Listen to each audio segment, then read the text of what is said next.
नमस्कार मित्रों, पिछले लेक्चर में हम लोग सिंधु सभ्यता के संदर्भ में हड़प्पा स्थल पर चर्चा कर रहे थे और हम लोग हड़प्पा में दुर्ग भाग में सुरक्षा दीवार के बाहर उत्तर की तरफ एएफ टीले पर पाए गए स्थापत्य कला संबंधित प्रमुख साक्ष्य के रूप में श्रमिक आवास, अन्नागार और उसी के साथ अनाज कूटने के वृत्ताकार चबूतरों पर चर्चा किए थे। आज हम लोग उससे आगे चलेंगे और देखेंगे हड़प्पा से इनके अतिरिक्त और कौन कौन सी कलात्मक महत्व की वस्तुएं प्राप्त हुई। तो आप देखेंगे कि हड़प्पा से एक सेल खड़ी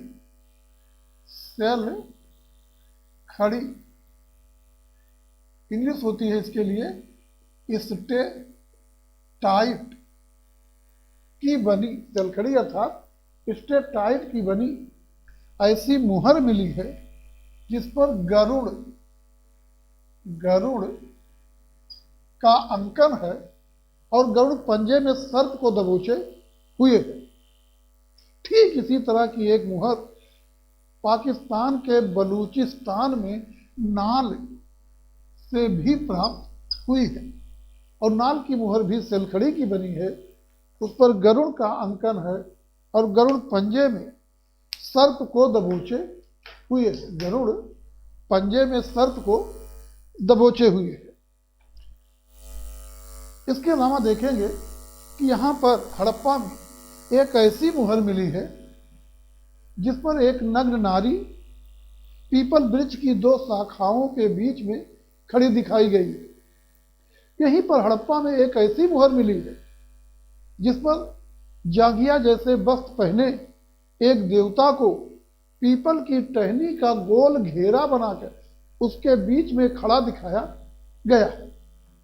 यहाँ पर एक ऐसी मुहर मिली है जिस पर एक नग्न नारी सिर के बल उल्टी खड़ी है, उसके पैर बाहर की तरफ हल्का सा निकले हैं और उसकी यौन से वनस्पत प्रस्फुटित होते दिखाया गया है। इस मुहर के दूसरी तरफ भी अंकन है और इस मुहर के दूसरी तरफ मनुष्यों की भीड़ दिखाई गई है और एक मनुष्य को हाथ में हाशिया जैसा अस्त्र लिए खड़ा दिखाया गया है और कुछ महिलाएं जमीन पर विनीत मुद्रा में बैठी दिखाई गई है। साथ ही देखेंगे यहाँ पर एक मृद भांड मीन्स मिट्टी का बर्तन मिला है जिस पर मछुआरे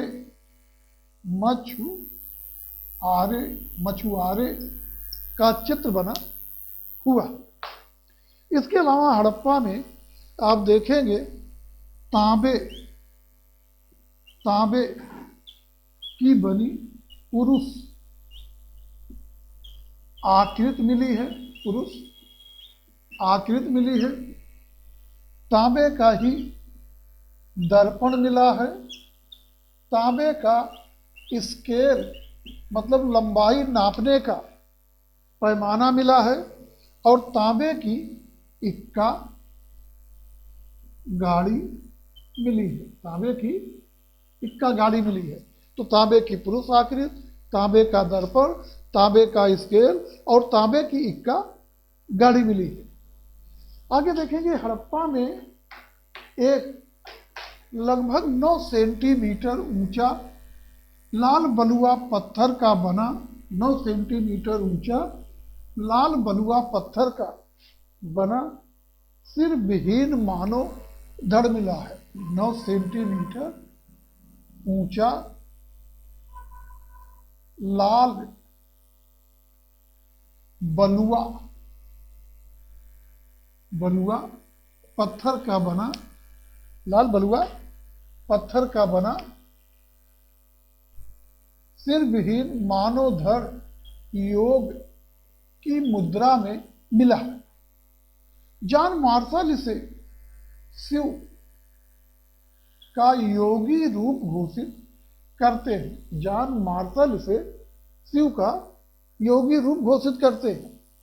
लेकिन जैनी मार्शल ने तो बोला मार्शल ये शिव का योगी रूप है, लेकिन जैन विद्वानों का मानना है ये उनके प्रथम तीर्थंकर ऋषभ देव की मूर्ति है। यहीं से हड़प्पा से एक 10 सेंटीमीटर ऊंचा श्याम बलुआ पत्थर का बना सिर विहीन मानवधर नृत्य रथ मुद्रा में मिला है। जॉन मार्शल इसे नृत्य रथ युवक की मूर्ति मानकर इसे शिव का नटराज रूप घोषित करते हैं। किंतु भारत के मान्य कलाविद वासुदेव शरण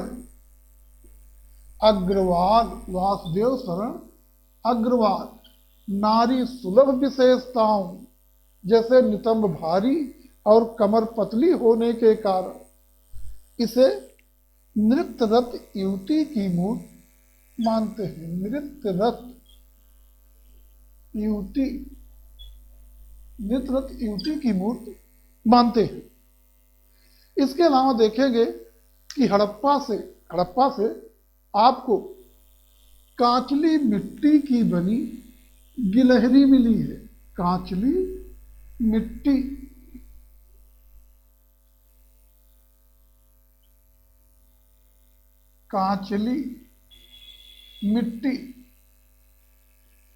की बनी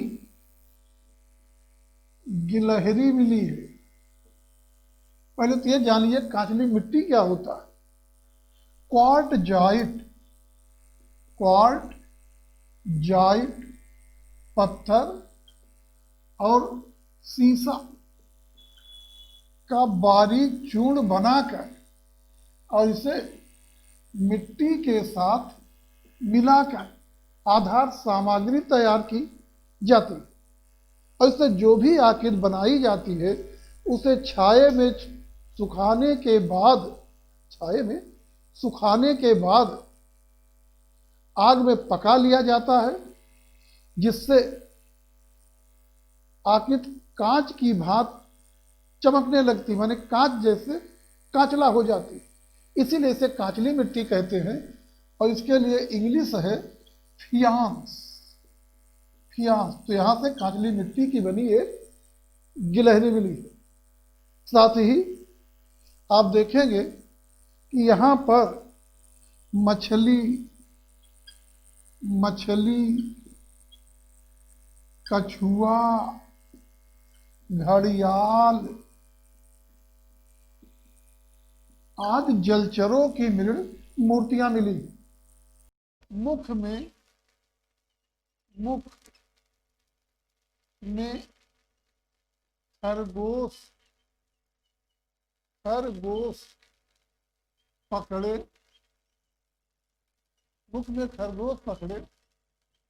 कुत्ते की मृण मूर्ति मिली है। साथ ही एक 3 पाए वाली कुर्सी पर लुंगी या तहबर जैसा वस्त्र पहने बैठे हुए पुरुष की मृण मूर्ति मिली। 3 पाए वाली कुर्सी पर लुंगी या तहबन जैसा वस्त्र पहने बैठे हुए पुरुष की मूर्ति मिली। इसके अलावा देखेंगे यही सरोजियां उसमें आती है, जो विक्रम चलाते यही सब उसमें आती है।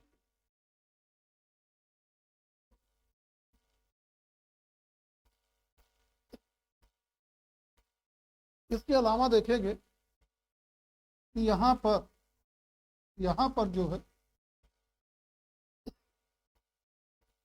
एक नारी की ऐसी मृण मूर्ति मिली है जिसके साथ जुड़वा बच्चे दिखाए गए। नारी की ऐसी मृणमूत मिली है जिसके साथ जुड़वा बच्चे दिखाए गए। साथ ही यहाँ पर वैनिटी बॉक्स, वैनिटी बॉक्स अर्थात श्रृंगारदानी मिली। वैनिटी बॉक्स अर्थात श्रृंगार दानी मिली। इसके अलावा आप देखेंगे हड़प्पा में 2 कब्रिस्तान मिले। एक को नाम दिया गया कब्रिस्तान R37 और कब्रिस्तान R37 सैंधो कालीन। एक को नाम दिया गया कब्रिस्तान यच और कब्रिस्तान यच सैंधो सभ्यता के पतन के बाद का। साथ ही देखेंगे कि हड़प्पा में आपको ताबूत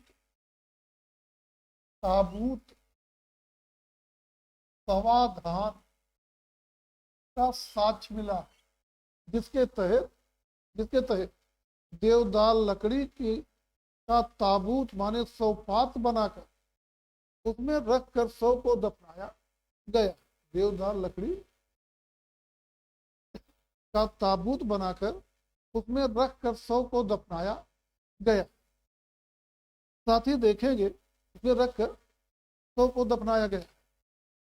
ईंटों से चिन्हित समाधान मिला, मतलब ईंटों की चिनाई करके कब्र बनाई गई है और उसमें रखकर शव को दफनाया गया। और ये चीजें आपके हड़प्पा स्थल से प्राप्त हुई। हड़प्पा स्थल से प्राप्त हुई। और अब हम लोग देखने चल रहे हैं सैंधो सभ्यता के सबसे प्रमुख स्थल मोहनजोदड़ो। मोहनजोदड़ो। तो आइए अब हम लोग चर्चा करते हैं मोहनजोदड़ो।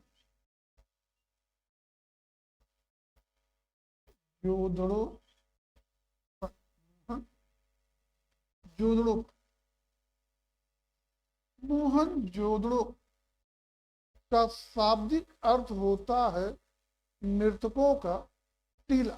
मृतकों का टीला। और ये स्थल पाकिस्तान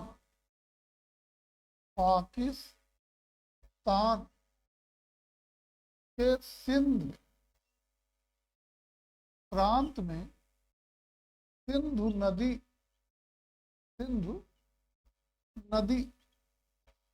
के दाहिने तट पर, पाकिस्तान के सिंध प्रांत में सिंधु नदी के दाहिने तट पर लरकाना अथवा ननकाना जिले में स्थित है। तो मोहनजोदड़ो कहाँ स्थित है?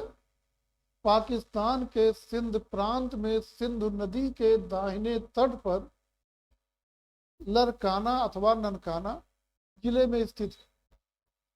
और देखेंगे सिंध के रेगिस्तान में मोहनजोदड़ो के आसपास का क्षेत्र आज भी हरा भरा है। इसीलिए मोहनजोदड़ो को सिंध का बाग या नखलिस्तान कहकर संबोधित किया जाता है। नखलिस्तान का मतलब होता है कि रेगिस्तान में हरा भरा क्षेत्र। और आगे देखेंगे इस मोहनजोदड़ो की खोज 1922 ईस्वी में जॉन मार्शल के निर्देशन में राखाल दास बनर्जी के द्वारा की गई, राखाल दास बनर्जी के द्वारा की गई। ध्यान देंगे कि मार्शल का केवल निर्देशन है। मोहनजोदड़ो की खोज किसने की? राखाल दास बनर्जी ने। कब की? 1922 ईस्वी में। और देखेंगे मोहनजोदड़ो में खुदाई से जो साक्ष्य मिले उससे स्पष्ट हुआ कि बिल्कुल हड़प्पा की तरह यहाँ पर भी पश्चिम में दुर्गीकृत दुर्ग था और पूरब में निचला नगर था। और मोहनजोदड़ो के दुर्ग भाग में मोहनजोदड़ो के दुर्ग भाग को देखेंगे तो मोहनजोदड़ो के दुर्ग भाग में आपको वास्तुकला या स्थापत्य कला से संबंधित बहुत से कलात्मक साक्ष्य मिले हैं। और मोहनजोदड़ो के दुर्ग भाग में आपको जो वास्तुकला संबंधित महत्वपूर्ण साक्ष्य मिले हैं उसमें प्रमुख है बृहद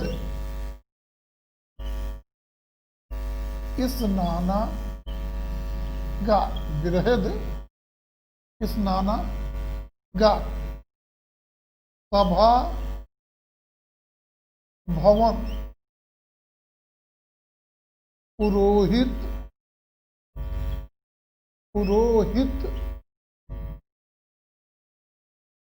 आवास, सभा भवन, पुरोहित आवास और अन्नागार। मोहनजोदड़ो के दुर्ग भाग में बृहद स्नानागार, सभा भवन, पुरोहित आवास, अन्नागार ये वास्तु या स्थापत्य कला से संबंधित प्रमुख साक्ष्य मिले हैं। और अब थोड़ा सा डिटेल में हम इसको आप लोगों को समझाने की कोशिश करते हैं। आप देखेंगे दुर्ग के बिल्कुल मध्य में आपका स्नानागार था। दुर्ग के मध्य में जो है वो स्नानागार था। और स्नानागार लगभग 55 मीटर लंबा, 35 मीटर चौड़ा था। स्नानागार के मध्य में देखेंगे कि यहाँ पर करीब 12 मीटर लंबा, 7 मीटर चौड़ा और 2.5 मीटर गहरा स्नान कुंड बना हुआ था। 2.5 मीटर गहरा स्नान कुंड बना हुआ था। और देखेंगे स्नान कुंड बना हुआ था और देखेंगे कि स्नानागार के बीच में स्नान कुंड है और स्नान कुंड में पानी रहेगा और पानी रिस के अगर मिट्टी में गया तो इस विशाल भवन को नुकसान पहुंच सकता था। इसीलिए स्नानागार के ईंटों की चिनाई चूना और जिप्सम से किया गया था। साथ ही दीवार को नमी रोधी बनाने के लिए बाहर से सभी दिशाओं में करीब 2.5 सेंटीमीटर मोटा बिटुमिन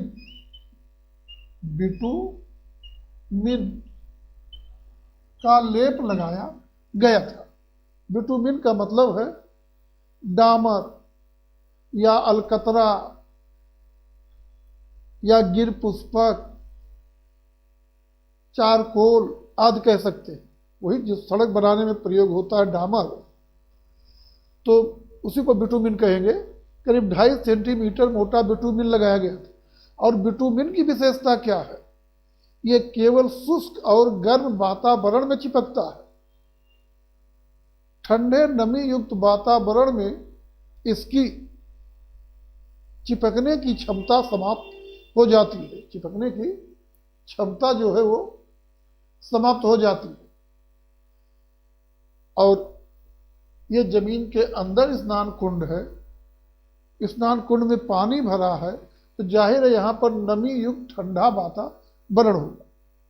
और ऐसे में अगर डामर दीवार को छोड़ दिया तो फिर मतलब मिट्टी हल्का से दब गई और डामर दीवार को छोड़ दिया तो फिर डामर को लगाने का कोई मतलब ही नहीं रह जाएगा। इसलिए पुनः चारों तरफ पकी ईंटों की चिनाई करके डामर को दो दीवारों के बीच सुरक्षित कर दिया गया था। साथ ही देखेंगे स्नान कुंड के उत्तर और दक्षिण में करीब 2.44 मीटर चौड़ी सीढ़ियां बनी हुई थी, जो बिल्कुल तली तक जाती थी। स्नान कुंड के पूरब में एक भवन में ईंटों की दोहरी चिनाई करके एक कुआं बनाया गया था और कुएं से स्नान कुंड में समय समय पर पानी भरा जाता रहा होगा। स्नान कुंड के दक्षिणी पश्चिमी किनारे पर निकास नाली बनी हुई थी, जिससे स्नान कुंड का गंदा पानी स्नान कुंड में कूद रहे होंगे। तो कुल मिला के यहाँ भीड़ भाड़ है। अगर दरवाजा बरामदे में खोल दिया गया होता तो स्नान की गोपनीयता भंग हो सकती थी। कल्पना करिए, कोई आदमी भूल कर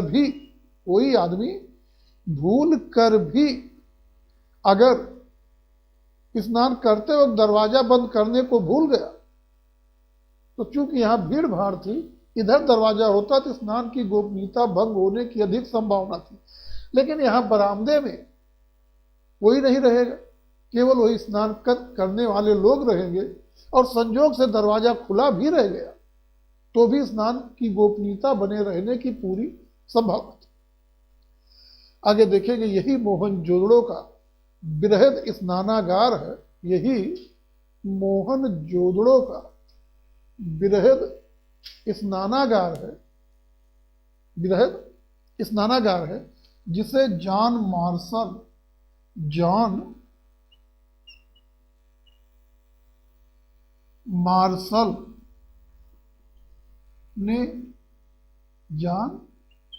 मार्शल ने तत्कालीन विश्व का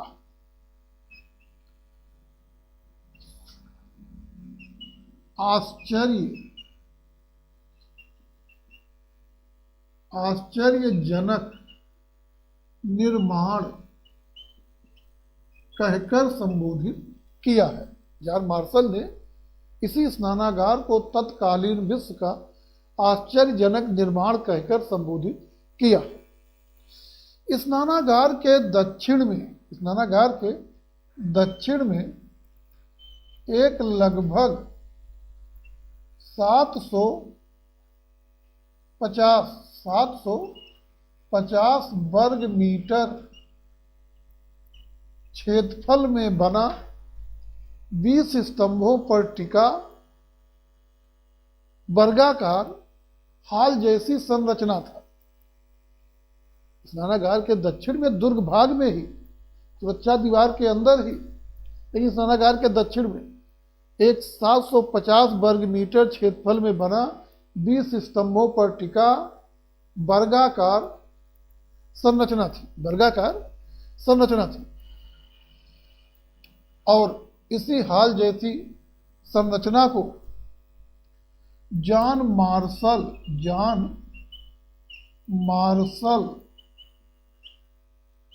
जो है ये कहते हैं कि ये बौद्ध मंदिर था।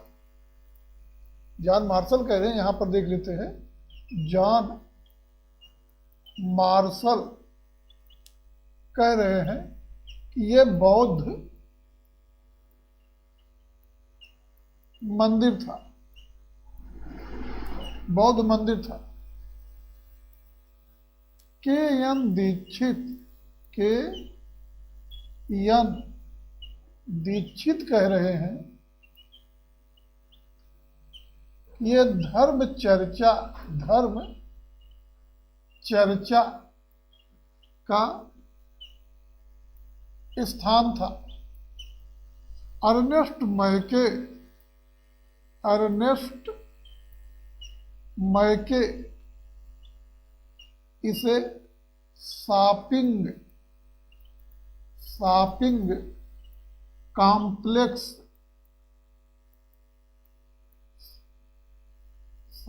कॉम्प्लेक्स अर्थात बाजार लगाने का स्थान मानते हैं, जबकि मार्टिमर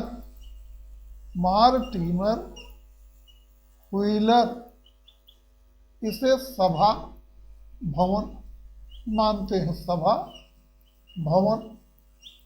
हैं। और इसमें से मान्य विचार मार्टिमर व्हीलर का है कि यह सभा भवन था। आगे देखेंगे, दुर्ग भाग में सुरक्षा दीवार के अंदर ही आप देखेंगे स्नानागार के उत्तर में एक 83 मीटर लंबा और करीब 24 मीटर चौड़ा बड़ा सा भवन था। इसके बीच में एक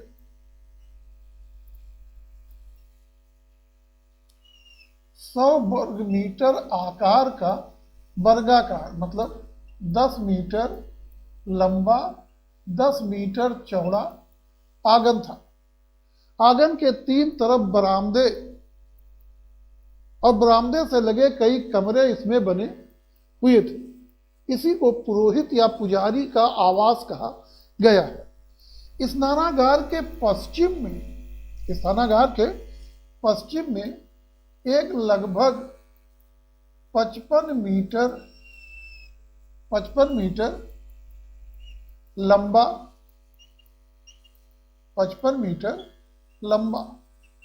और 37 मीटर चौड़ा बड़ा सा भवन था, जिसे अन्नागार कहा गया है।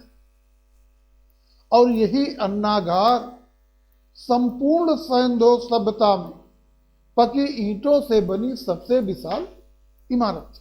अन्नागार संपूर्ण सैंधव सभ्यता में पकी ईंटों से बनी सबसे विशाल इमारत थी। आगे देखेंगे, सबसे विशाल इमारत थी।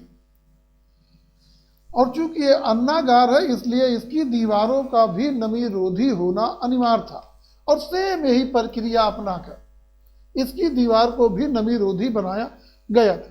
मतलब ईंटों की चिनाई चूना जिप्सम से की गई थी, उसके बाद 2.5 सेंटीमीटर मोटा बिटुमिन लगाया गया था और पुनः ईंटों की चिनाई करके बिटुमिन को 2 दीवारों के बीच में सुरक्षित कर दिया गया था।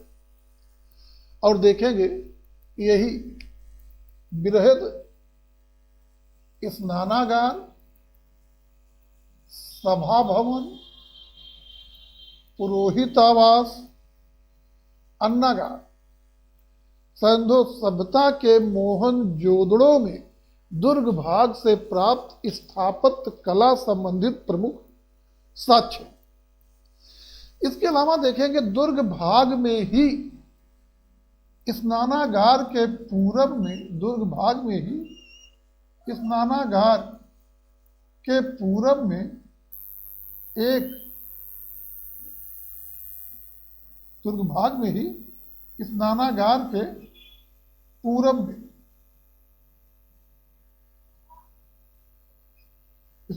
पूरब में एक कुषाण कालीन बौद्ध स्तूप बना हुआ था। दुर्ग भाग में ही सुरक्षा दीवार के अंदर ही जो है स्नानागार के पूरब में एक कुषाण कालीन बौद्ध स्तूप बना हुआ है, और इसी स्तूप के आधार पर मोहनजोदड़ो के दुर्ग भाग को आज भी स्तूप टीला के नाम से जाना जाता है। इनके अलावा भी मोहनजोदड़ो से कलात्मक महत्व की बहुत सारी वस्तुएं प्राप्त हुई। कलात्मक महत्व की बहुत सारी वस्तुएं प्राप्त हुई। और अब हम लोग देख लेते हैं कि मोहनजोदड़ो से स्थापत्य कला के इन साक्ष्यों के अतिरिक्त और कौन कौन से प्रमुख साक्ष्य मिले हैं। तो यहाँ पर मोहनजोदड़ो में मैके ने एक ऐसी मुहर खोजा है जिसे जॉन मार्शल ने पाशुपति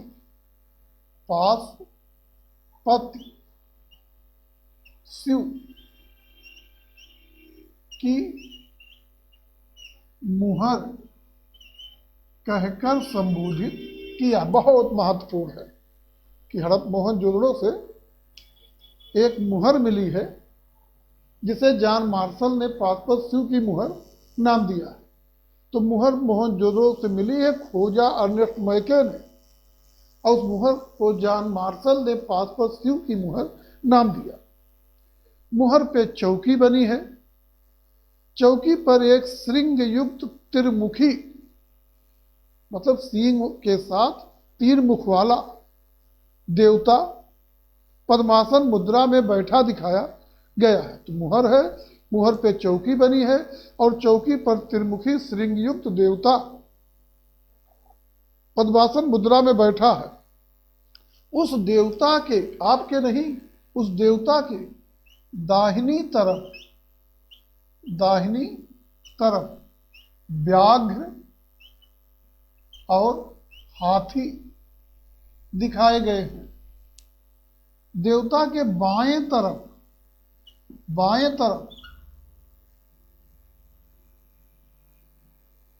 तरफ गैंडा और भैंसा दिखाए गए हैं। और चौकी के नीचे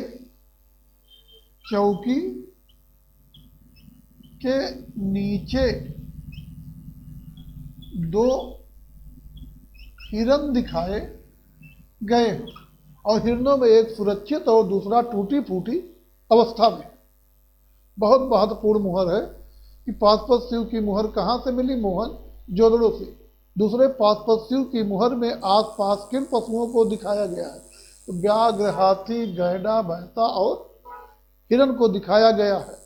और हिरणों में से एक सुरक्षित और दूसरा टूटी फूटी अवस्था में, एक सुरक्षित और दूसरा वाला टूटी फूटी अवस्था में। आगे हम लोग देखेंगे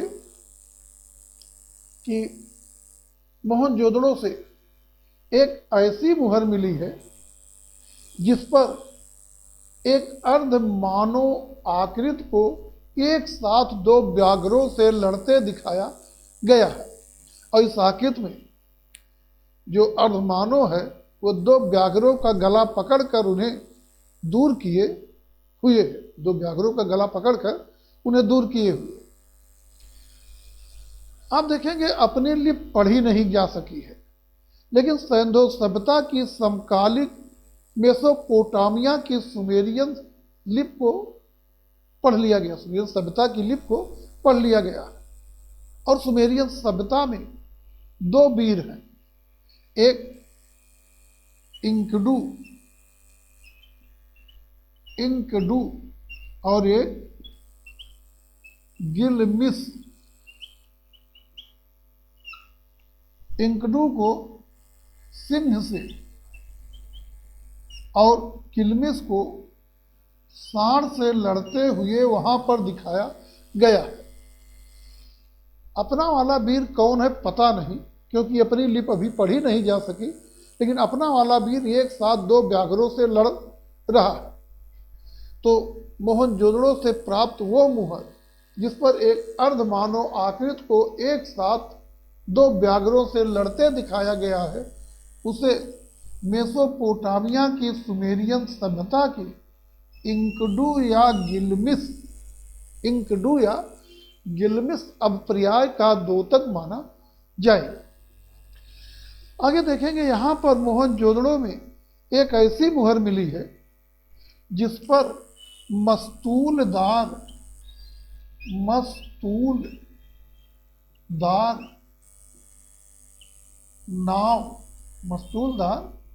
नाव का अंकन मिला है। मस्तूलदार नाव का मतलब है वो नाव जिस पर पोल खड़ा करके उसके ऊपर पाल मतलब कपड़ा डाल दिया जाता है, जिससे नाव बिना चप्पू चलाए हवा के बहाव के दिशा में चलती रहती है, और ऐसी नाव को ही मस्तूलदार नावें कहेंगे। और मोहनजोदड़ो में एक मुहर पर मस्तूलदार नाव का अंकन मिला है।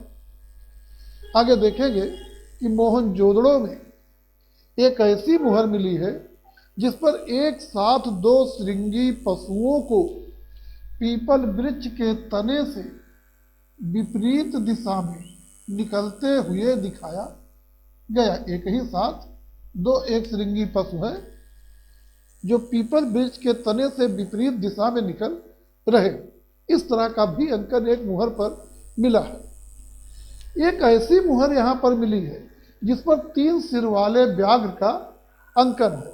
एक मुहर पर 3 सिर वाले व्याघ्र का अंकन मिला है।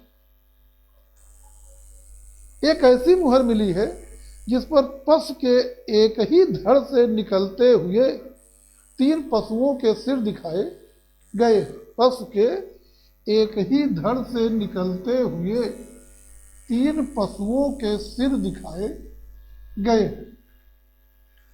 आगे हम लोग देखेंगे 3 पशुओं के सिर दिखाए गए हैं। आगे देखेंगे यहां पर एक ऐसी मुहर मिली है जिस पर चौकी पर लेटे सर्प को दिखाया गया है, और एक ऐसी मुहर भी यहां से मिली है जिस पर एक देवता जमीन पर पद्मासन मुद्रा में बैठा है, और देवता के दोनों कंधों के पीछे एक एक सर्प फन दिखाए गए। लगभग इसी से मिलती जुलती एक और मुहर मिली है जिस पर देवता जमीन पर पद्मासन मुद्रा में बैठा है, और देवता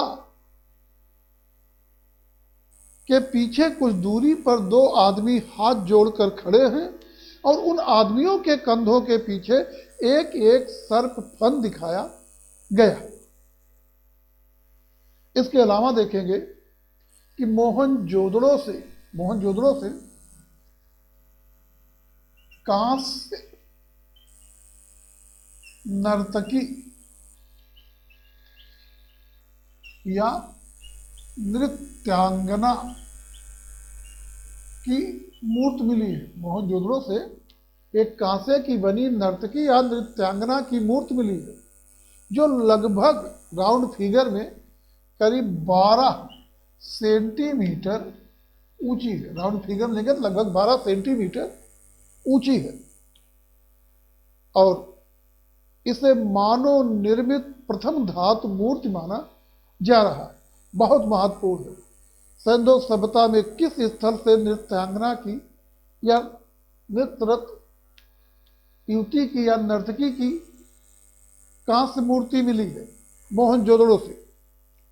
दूसरे, मानव निर्मित प्रथम धातु मूर्ति किसे माना जाता है? मोहनजोदड़ो से प्राप्त कांस्य नर्तकी की मूर्ति को। बाकी कलात्मकता वगैरह इसमें जो है, उसमें हम लोग जब कला टॉपिक पढ़ेंगे, सिंधु कला, उसमें चर्चा करेंगे। यहाँ इतने जानिए कि यहाँ से एक कांसे की नर्तकी या नृत्यांगना मिली है जिसे मानव निर्मित प्रथम धातु मूर्ति माना जा रहा है। साथ ही देखेंगे मोहनजोदड़ो से तांबे अथवा कांसे के बने भेड़ा, भैंसा और वृषभ मतलब बैल की मूर्तियां भी मिली है। तांबे या कांसे के बने भेड़ा, भैंसा और वृषभ की मूर्तियां मिली हैं। आगे देखेंगे यहां पर एक छोटे श्रृंग वाले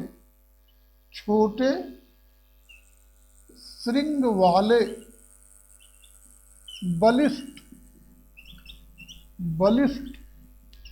वृषभ की मृण मूर्ति मिली है। छोटे श्रृंग वाले बलिष्ठ वृषभ की मृण मूर्ति मिली है। कांचली मिट्टी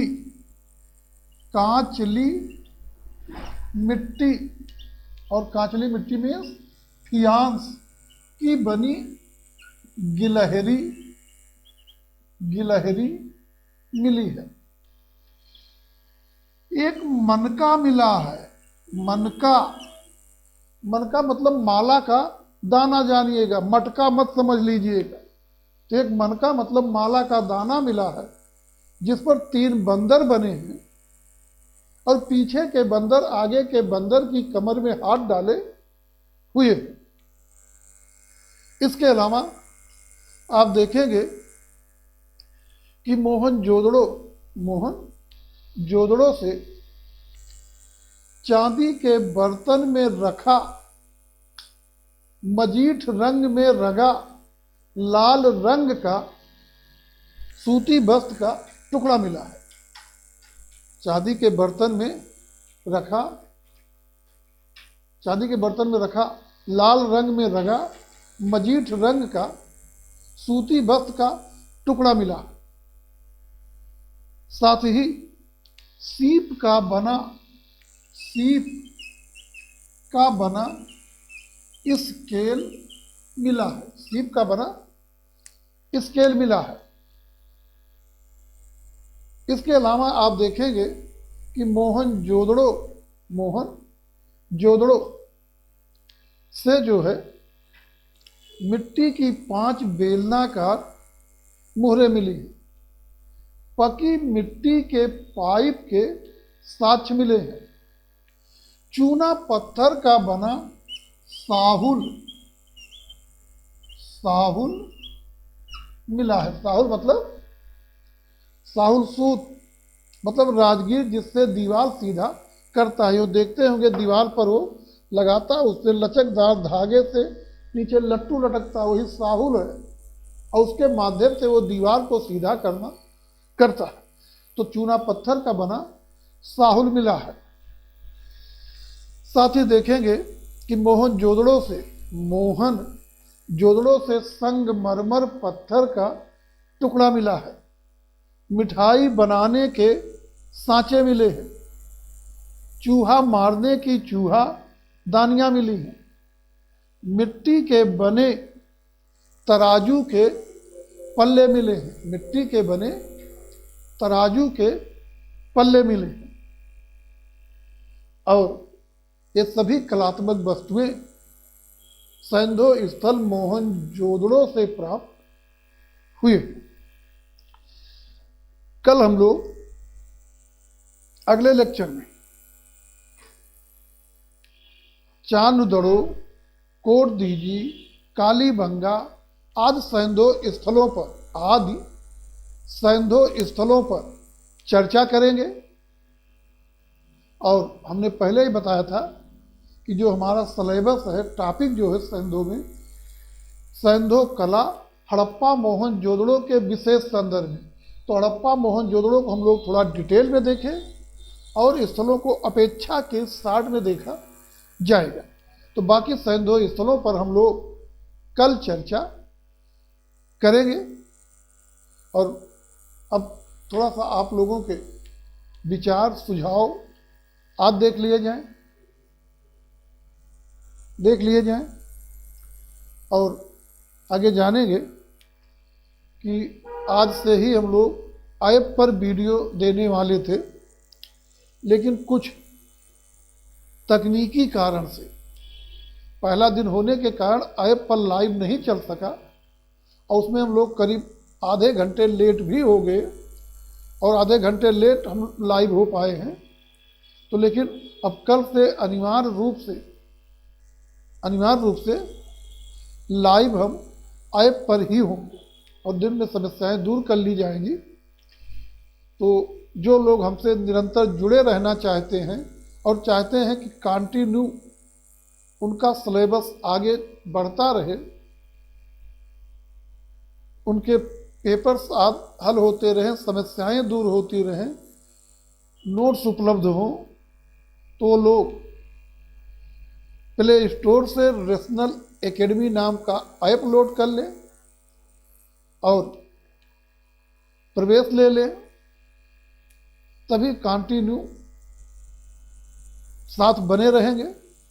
और इसलिए हमने फीस भी बहुत कम रखा है, मात्र 2,500 रुपये, ताकि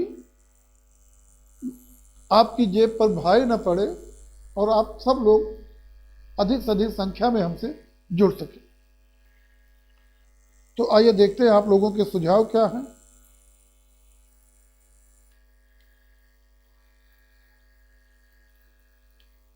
मनोज पांडे जी, हाँ भैया, कुछ समस्या थी ऐप पर, हम लोग जुड़ने की बहुत कोशिश किए, तो आज कमी थी, ऐप वालों से बात की गई तो कहे सर बात लेट हो गया, नहीं हो पा रहा है और कल हम सब क्लियर कर देंगे, कल से आप ऐप पर लाइव रहिए। तो कल से ऐप पर रहेगा और उसी में सब लेट भी हो गया है। नीतू वर्मा, सर क्लास नहीं चल रही है क्या? नहीं बेटा, लेट हुआ, क्लास चली लेकिन लेट हो गया। कुमकुम देवी, नमस्ते सर। नमस्ते कुमकुम जी, नमस्ते। स्टडी विद कंसेप्ट, नमस्ते सर। नमस्ते भैया। महेंद्र सोनू, सर आवाज नहीं आ रही। हाँ, कुछ देर नहीं आवाज गई थी, कुछ कमी यहाँ रह गई थी, लेकिन आगे फिर क्लियर हो गया होगा, जाने लगी होगी। दरअसल हम लोग खुद ही आज लेट होने की वजह से थोड़ा डिस्टर्ब हो गए थे, तो फिर कुछ समस्या शुरू हुई होगी।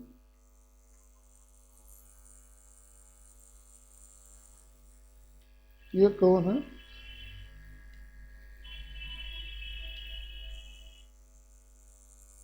कौन है? निशा यादव जी हैं। ये ऐप पे ऑनलाइन नहीं आ रहा। हाँ, आज ऐप पे थोड़ा हमने बताया ना भाई, कुछ समस्या के चलते नहीं हो लाइव हो पाए हैं, कल से ऐप पर लाइव रहेंगे। सीमा जी, आवाज नहीं आ रही। हाँ सीमा, कुछ प्रॉब्लम थी, आगे दूर कर लिया गया।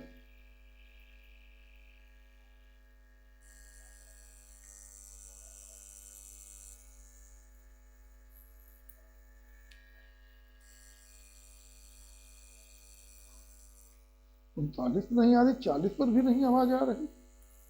नहीं आ रही, नहीं आ रही, 40 पर भी। अरे वो नहीं लगा था यार, माइक कहाँ लगा था शुरू में, तो उसलिए आवाज नहीं गई होगी। ठीक, 40 सेकंड काफी देर तक।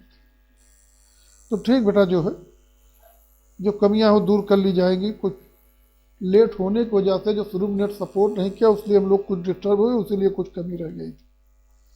अखिलेश जी ये हैं, और कुलदीप जी 45 पर भी आवाज नहीं आ रही है।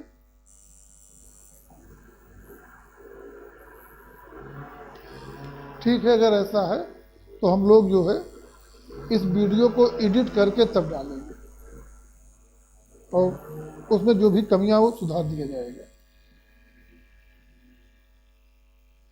विनय पटेल 1925 जॉन मार्शल, क्या कहना चाहते भैया? आशय नहीं समझ में आ रहा। के प्रकाश सर, समझा दिया, नहीं देखने को मिला। ओके। यादव जी, बुक कौन सा ले सर?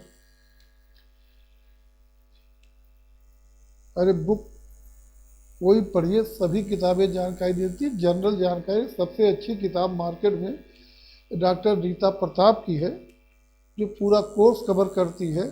हाँ, सैद्ध सभ्यता वगैरह कवर करने के लिए कला की किताबों में उपलब्धता नहीं हो पाएगी, इसके लिए इतिहास विषय से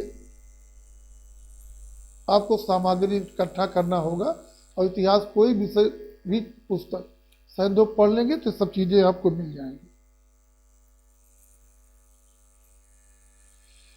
ठीक है, आगे हमको कल से हर हाल में ऐप पर लाइव रहेंगे और आप लोग जुड़े रहने के लिए ऐप को लोड करिए और शुल्क जमा करके जुड़िए ताकि कंटिन्यू वीडियो लेक्चर आपके पास जाते रहें और हमारा लाइव क्लास चलता रहे। धन्यवाद। शुभ रात्रि। बहुत डिस्टर्ब हो गया।